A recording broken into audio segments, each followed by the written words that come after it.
Hello guys, good morning. जैसे आप लोग, उम्मीद करता हूँ आप लोग अच्छे होंगे।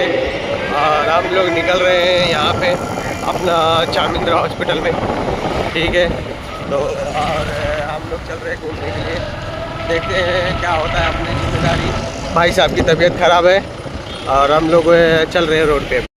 सॉरी, हम लोग कुछ ज़्यादा रेपुटेशन करने लगे थे। और ये हमारी R1 है जिससे हम लोग ट्रैवल्स करते हैं, ठीक है। और बने रहिए वीडियो में, देखते हैं आप लोगों के लिए क्या कर सकते हैं। और ऐसे ही आप लोग मुझे सपोर्ट करिए और मैं आप लोगों को गिव अवे करता रहूँगा। छोटा हूँ तो क्या हुआ, पर जहाँ तक मेरी उम्मीद है मैं आप लोगों को सपोर्ट आप लोग मेरा करिए, फिर मैं आप लोगों को गिव अवे करूँगा। और बाकी कुछ जो मेरे लायक होते बनेगा तो मैं करूँगा। और मैं भिवंडी में रहता हूँ और मेरा वर्कशॉप है फर्नीचर का, तो आप लोग ज़्यादा से ज़्यादा कोशिश करिए तो वायरल करने की, ठीक है। चलो मिलते हैं।